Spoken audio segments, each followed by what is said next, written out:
San Diego 6 News in the morning.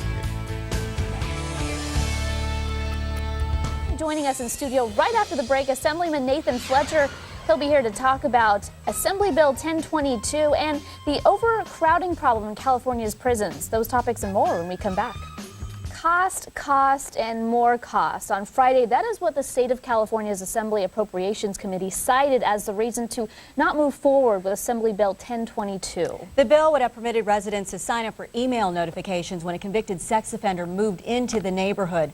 With more on this, we welcome the author of the bill, Assemblyman Nathan Fletcher. Thanks so much for being with us. Good morning. Now, the Assembly Public Safety Committee, they approved this. You talked to everyone about this. They like this idea. Right. When it came down to it, it was all about money, so they say. Well, so they say. I think there's a real sensitivity, which I understand in Sacramento, to anything that could potentially have costs. But this was more a technology issue, more an innovation issue. It was more counties that said, hey, we want to better protect our citizens in a unique way.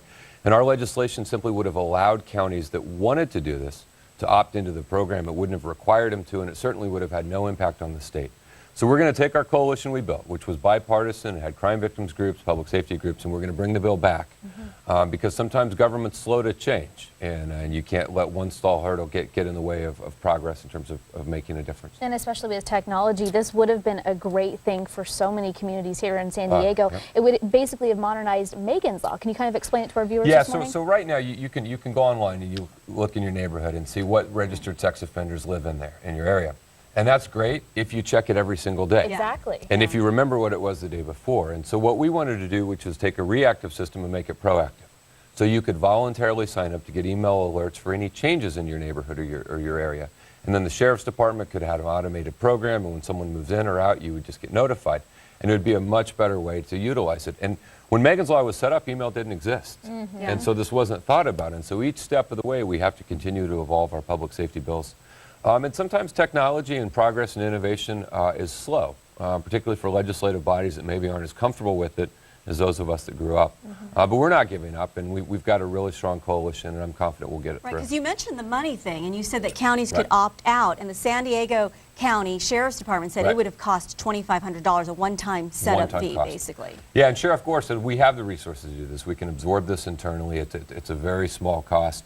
And there was no requirement on counties to do it. It would simply allow them to do it, and there was certainly no cost to the state of California at all. It was just giving local governments the ability to do what they want in their local areas. So we'll keep working on it. Something that kind of goes hand in hand with this, and stuff you've been working on for a long time now, is the overcrowding prison situation here in California. We saw the U.S. Supreme Court decision on Monday saying that we need to figure this problem out. And I think what alarms everybody when you talk about this stuff is allowing some of these people to get back on the streets and back in our neighborhoods. How did you feel about Monday's decision? Oh, it was terrible. I mean, first off, it was shocking to have the U.S. Supreme Court tell a state legislative body how many people they can incarcerate. I mean, I think that's a huge overreach on the part of the federal government. But secondarily, the way we deal with the problem is only being discussed in one way. How many prisoners do you release? We don't compromise public safety, right? And what the conversation we need to have is how do we make reforms to the existing correction system?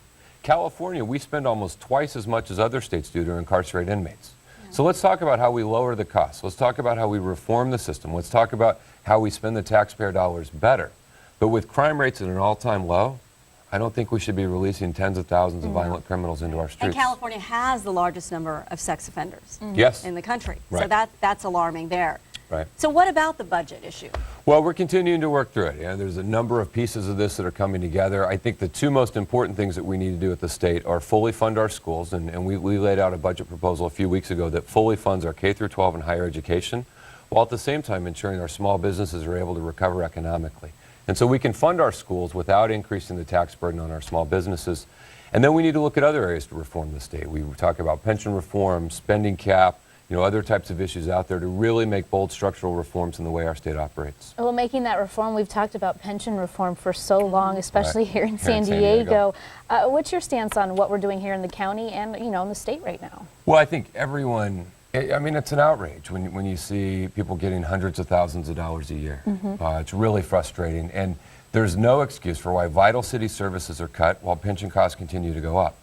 But it is a complicated issue, and it's really important as we look at solutions that we thoroughly vet them, that we explore them, because well-intentioned solutions can actually at times make the problems worse. In fact, a lot of the things that created the problem were politicians voted on proposals that were very popular, that probably polled well, but hadn't been thoroughly vetted and examined and gone through.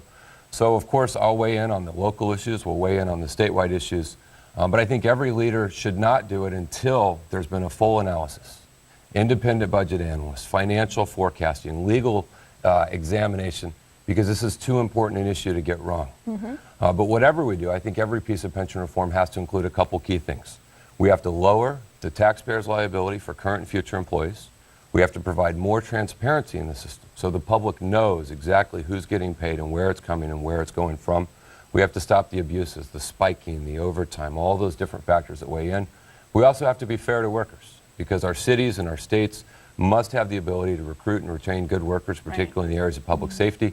And then finally, we have to ensure that these bad decisions that were short-term, that had huge implications in the out years, are never made by politicians again. And that's why making sure that all the decisions we make, we are confident that what we're doing is not only politically popular, but is in the long-term fiscal health of our city and state. Right. All right. And coming from a politician, that's good. Thank you so much. Thank you so much. Thank you. All right, for more information on anything he just discussed, if you want to know more about that bill, just go to our website right now, san diego6.com, and click on Hot Topics.